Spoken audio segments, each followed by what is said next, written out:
Am I the antagonist for blowing up on my fiancé after what he did to my daughter's table favors?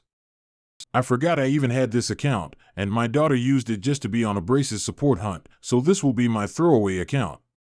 English is also not my first language, but I do try. My fiancé, M37, and I, F35, are getting married in September, and everything has been going perfect until now.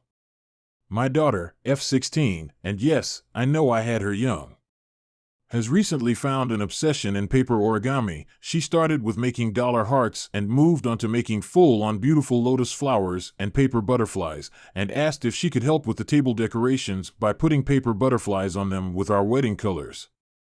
I love my daughter and want to support her hobbies any way I can, so I said she can and even bought her the paper she needed with the colors. The issues lies what happened today, and even typing this still has me feel a little anger. My fiancé, with the addition of my daughter, and I went to check the venue and stopped at a family friend's house who's making our table decorations. My daughter expressed how she couldn't wait to put her paper butterflies on the tables for the guests to enjoy. Our friend thought it was such an adorable idea, but I could tell my fiancé made a face about it. When we came back home, he expressed his concerns about what my daughter said, and said that it seemed childish and that he wouldn't have it as his wedding. I reminded him that it's our wedding, and that I won't exclude my daughter's wishes after I already bought her the materials. We argue for a bit more, but I had to go to my sister's to help her move. But when I came home today, my daughter came crying to me, telling me she's sorry that she's ruining my wedding with her ideas, and said she'll pay me back for the paper. I asked her what she meant, and she said that my fiancé told her that I was only including her idea and wasn't going to really go with it. I was enraged, and when he came back home I blown up on him and called him a jerk and a for what he told my daughter. He yelled back saying that we should have found a compromise, and just making this idea without consulting him first was terrible. I do agree I should have consulted this first, but he didn't express any discomfort with the idea, and going behind my back to tell my daughter lies isn't a way to get back to me that he felt away. I feel conflicted and not sure what to do. Am I the antagonist? NTA. Is this really the kind of man you want to be marrying? Someone who would treat your daughter so disrespectfully? NTA, and run. First, I find it really upsetting that your fiancé would have any problem with this. If I were marrying into a family with a 16-year-old daughter, I would be so honored that she wanted to participate in beautifying my wedding. I would be exploding with joy. Sometimes, through no fault of anyone's, step-parents and stepchildren never form any kind of loving bond. To be so enthusiastically welcomed into a family by my fiancé's daughter. I can't even properly put into words how much that would mean to me. I'm getting teary-eyed at the hypothetical. It feels to me like this can't be the reaction of a man who is happy to be taking on any kind of fatherly role, like he'll be counting down the days until she goes away to college. Second, his course of action clearly displays he will cause harm to your daughter in order to manipulate your compliance. This is the reddest of flags.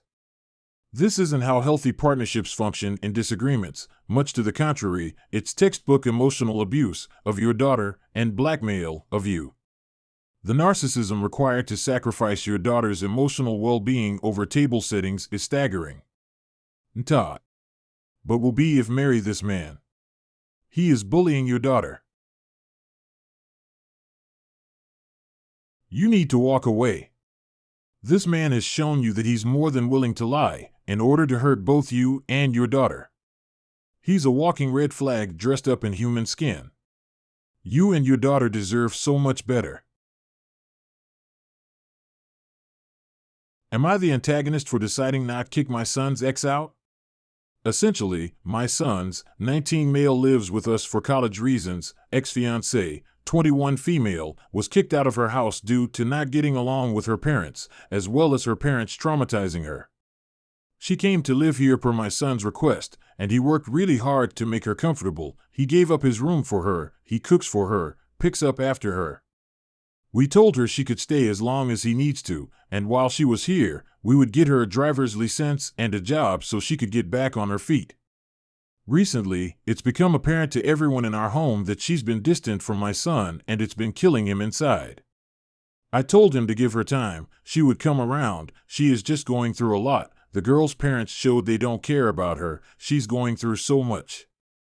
Well, the other night, my son came home from work dead silent and didn't say a word to his fiancée or my daughter, 18 female, he just went to his old room and stayed there.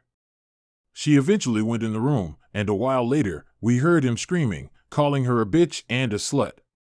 I went into his room, and she was crying, and he was packing her things. She claimed he threw something and it scared her, but he said he for sure didn't, and showed us video proof that he didn't. He had caught his fiancée cheating with his sister, who is my daughter, and confronted her while recording, just in case she tried to claim he did something to hurt her. I told him to unpack her things and we would talk about it. It's been 3 days, and he's pleaded for us to kick her out, but I said I'm a man of my word, and I wouldn't force her to leave until she is able to. He asked me to at least kick her out of his room, and I told him he gave it up, so it's hers until she leaves. He has completely stopped talking to me, he has disowned his sister, and he's trying to get a roommate lined up.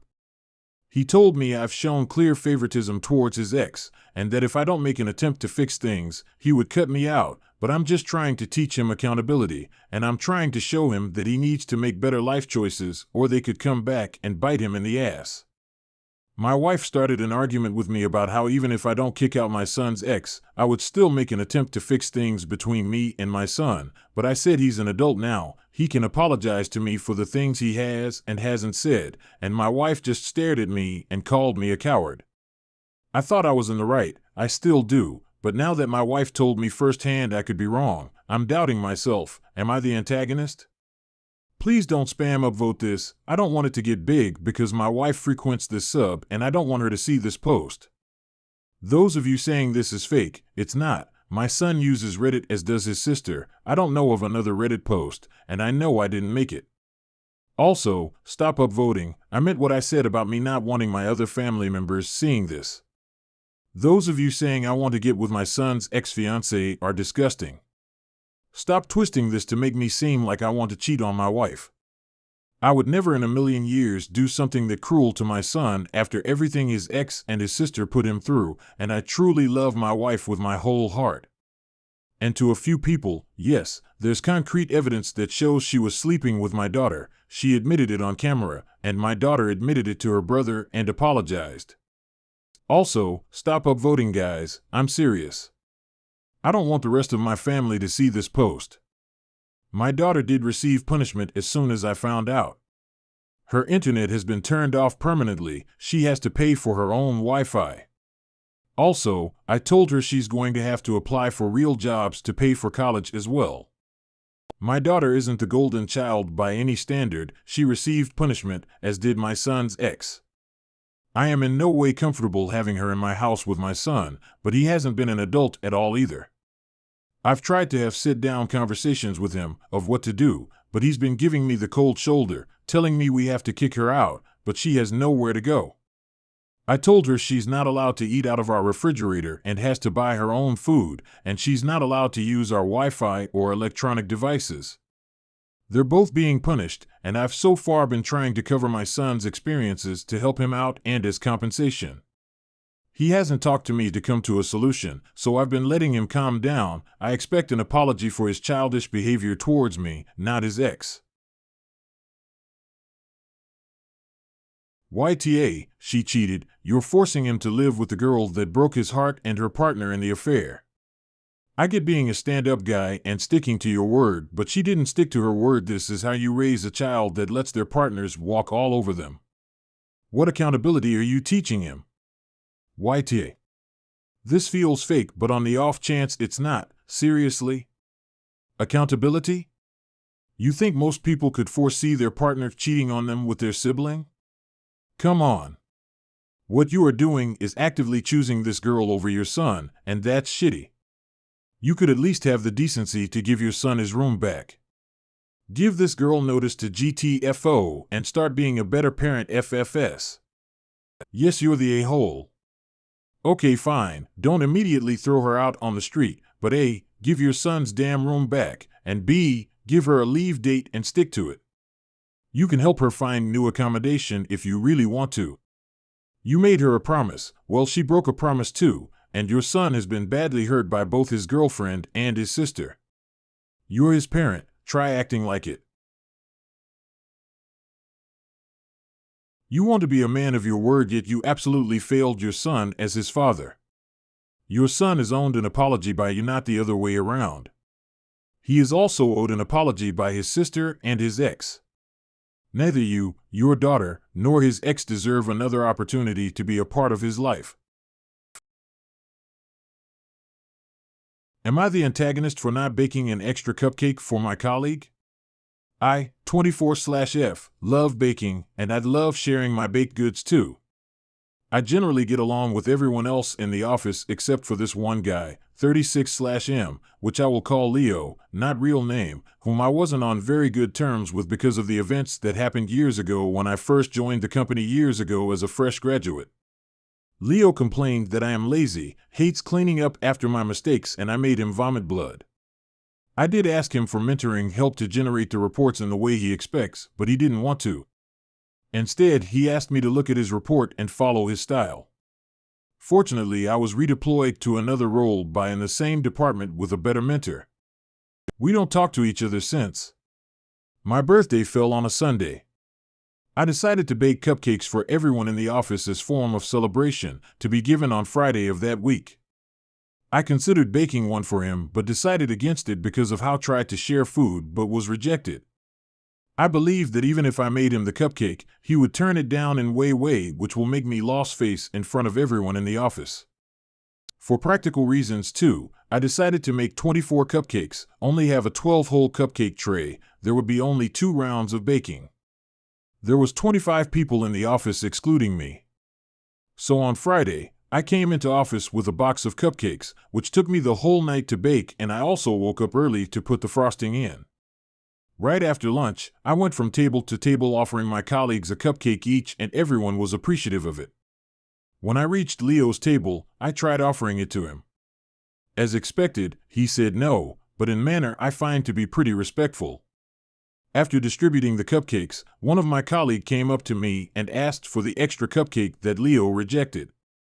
I told my colleague I actually baked just enough for the office, excluding Leo, so there was no extra cupcake. My colleague looked shocked, so I told her that baking the cupcakes didn't come cheap, and since Leo was going to reject it anyway, I didn't bake more. I also told her about the limits of my oven, and I just simply didn't have enough time to do 3 rounds of baking only to be turned down at the end. When I came back on Monday, word has apparently spread to everyone in my department how Leo didn't get a cupcake, and I left him out intentionally. Leo didn't say anything to me about the cupcake thing, but I was told by a colleague that he was really upset and he really loved cupcakes and would have came around if I had just left some in the fridge and leave him alone to get it. So Reddit, am I the asshole for baking 24 cupcakes instead of more? I mean, I could do just 1 more round in the oven with 1 or 2 more cupcakes, but it would be a waste of electricity and my time. I think you're not the a-hole for not baking the extra cupcake, but should have kept the details to yourself. Oh, I actually only baked 24 because I knew from experience that not everyone would take 1, and I only had 24 cupcake slots to work with would have been sufficient. I got stuck at someone wanting Leo's. As in really? But likely had another batch been made, doubt there would have been leftovers. And if so, then more for you to enjoy or share elsewhere. Still, I am leaning towards the cupcake beggar being unmannerly. Maybe if a lonely cupcake was actually seen, might can see asking, but adding if nobody else wants it. Like one would do with the last piece of chicken on the table. Usually those who actually want it will say it's fine. And for why on earth would you say the quiet part out loud? That was stupid. You aren't wrong to feel how you feel. And baking 24 cupcakes for 25 coworkers isn't unreasonable on the face. Somebody always says no thanks. But the answer should have just been sorry, they're all gone. Why would you tell anybody you excluded one person on purpose? That's bullying. If you are bringing something to the office/work, you bring enough for everybody or you don't do it. And I left him out. Him intentionally. You did, in fact, do this. You had reason, sure, but this is not how office/work dynamics work. You should have baked enough, left them somewhere, and told everyone to take one instead of handing them out, then kept or given out the extras. Or saved yourself a lot of hassle and skipped the nice gesture, because work dynamics suck and things like this often go wrong. Am I the antagonist for not wanting to see my dad's affair baby? I, F16, will admit I have and always will have a close relationship with my mom, F40. She is truly an amazing woman. She has a great job and is honestly beautiful. Yet about a year ago we found out my dad, M42, is having an affair with a woman who is now 26. She is only 10 years older than me. She and I have less of an age gap than my dad and her have. My mom, even though she was upset, she has never trash-talked my dad. I am so upset though. It would have been one thing for him to ask for a divorce. Instead, he cheated with someone much younger than him. He and his affair moved about 2 hours away. I have seen him about 5 times since this all happened a year ago. I act pleasant when I see them, but things are awkward and my dad and I's relationship is clearly strained. So my dad's affair is pregnant. He called me yesterday and asking if I wanted to go to the gender reveal party next weekend. I told him no. He asked why. I said I didn't want to talk about it. He kept pushing me, saying how the baby will be my little sibling. I got annoyed and went off. I told him how it would have been one thing for him to get a divorce from mom, but you didn't have the guts for that, so instead you have an affair. So no, I'm not going to accept your little affair baby as a sibling. He called me an immature brat. He later texted my mom complaining about how immature I am and how I need to grow up and accept that, his mistress name, and the baby is going to be part of my family. Am I the antagonist? NTA, up. This child will be born shortly before you'll legally be an adult. You're not going to have any relationship with your father's new family that you don't choose. And it sounds like you have no interest in having them in your lives. That's perfectly fine. NTA. From your word used, the wounds and betrayal are still really fresh for you. His response is a major move of not even remotely trying to understand what you're going through. Maybe you'll change over time, maybe you won't.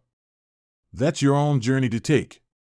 Either way, what he is doing is insensitive to the point of cruelty. NTA. What exactly did he think was gonna happen? Man's delusional. Guess your dad now gets to understand that actions have consequences, and frankly you don't have to engage with him or his new family at all if you choose not to. You're old enough to decide whether or not you want to go to his house. Am I the antagonist for refusing to go to my uncle's wedding because his future wife told me I won't be in her wedding party unless I lose weight and later tried to take credit for my weight loss? I caused huge family trauma. I'm 16. My Uncle Barry, 35, is getting married to Olivia, 31. They announced their engagement 18 months ago and the wedding is in a few months. Apparently Uncle Barry wanted me to be in the wedding party and Olivia told me that I can't be unless I lose a good amount of weight because I'd ruin the pictures otherwise. At that time I was a little on the heavier side, but I was already losing weight, had lost about 30 pounds. I didn't like what she said, but I didn't care. I never asked to be in the wedding party anyway. I have since lost more. BMI 21, Olivia didn't know as they live in a different city. She texted me asking if I've managed to lose some weight because she needed to know if she can include me or not. I didn't reply as I thought she was mean, and they were going to visit us the very next day. When Olivia saw me, she told me she's so excited that I can be in her wedding party, which sounded weird because she was the one coming up with the arbitrary exclusion rule. Later that day she told me that she's happy that she could motivate me to lose weight and said it's a great feeling when you see how you've influenced someone to better their lives, and she hopes that I get to influence someone this way too. At that point, I figured she was probably a narcissist trying to take credit for my weight loss. Anyway, I politely thanked her for the consideration but told her that I won't be part of the wedding party because she makes me uncomfortable and I don't enjoy being in her company. She seemed offended, but asked why. I said I'm just not comfortable. She said Barry wanted you there, not me, and anyone in your position would have been thrilled. You're weird. Later that day I decided to not participate in any wedding-related activities at all because I didn't like how she treated me. So I said that in a text to my uncle and Olivia. Uncle Barry called me immediately asking me what's going on, and I told him that I felt bullied by Olivia, both back then and now, and if we don't get along then what's the point of being there if it makes both of us uncomfortable? When he asked for specifics, I told him everything, both her ultimatum from last year and then now trying to take credit for it. Uncle Barry agreed she was wrong on both counts, but asked me to forgive her for him. I told him that he can't apologize on her behalf, and after all of this I've lost all excitement, so what's the point? Apparently Uncle Barry and Olivia had a fight because he was upset, and Olivia called my mom telling her that I lied to Uncle Barry, that she mistreated me. Word of this has spread, and now my 3 other cousins have also said they won't participate in solidarity with me. I never asked them to do this, but Olivia accused me of organizing it anyway. My mom has taken Olivia's side and believes I'm being too dramatic and I should apologize to her and just participate like a normal person would, and said that all this is my fault and I'm ruining my uncle's wedding. NTA. She is for insisting you lose weight to join a family wedding party. That's awful. And good for you on taking healthy actions for you and not for anyone else, who is so selfish that they claim your own accomplishments as their own. NTA, and shame on your mother for telling you otherwise. NTA. If you were 26 instead of 16, no one in your family would be treating you this way, Olivia included. She thinks she can push you around because you're a kid, and your mother is probably trying to make you act like nothing is wrong because she thinks your behavior reflects badly on her as a parent. But she should be thinking the exact opposite, that she has done well in teaching you to stick up for yourself rather than be a doormat to keep other people happy. Stick to your guns on this. Your parents may in the end require you to attend, but you do not have to be in the wedding party, and you don't have to pretend like everything is okay when it isn't. Also, if Olivia tries taking credit for motivating you to lose weight again, say loudly for anyone to overhear, "You did not shame me into losing weight, Olivia. I just started eating better and grew some and it came off naturally, so stop taking credit for things that have nothing to do with you." You reacted well and explained to your uncle what really happened. And he should know about this side of his woman so he can reconsider if this is the person he wants to have children with. You didn't cause any drams. Olivia did. This is completely on her. Am I the antagonist for telling my husband that his parents cannot stay at our house for the first 2 weeks after we bring the baby home? I told my husband that after I just gave birth, I do not want to also be responsible for hosting people at the house either. His parents have plenty of money and can easily afford a nice hotel. They are not in a hard financial situation. Our house is not that big and honestly they can be kind of overbearing. I want the 3 of us to get our bonding time in as a family without them staying at the house. I said they are welcome to come down as early as they want and are welcome to visit during the days they are in town. But I think it's reasonable to not have any overnight guests at least for the first 2 weeks. He keeps asking why can't they just stay in the guest room. Hashtag am I the antagonist? NTA. Even if the birth goes 100% perfectly, you're going to be recovering and not getting enough sleep. It's pretty selfish for anyone to expect you to host at that time. Why can't they just stay in the guest room? Because that's where you'll be sleeping if you continue to prioritize your parents' happiness and comfort over your wife's. Definitely not the a-hole. Please share the lemon clot essay with your husband. Circumstances change. Having a newborn and recovering is hard enough without playing host. Help is not the same thing as company. I guarantee one of you will end up in that bed, even if just for a few hours. 2 weeks is 9 to 10 days too long for anybody in the company camp.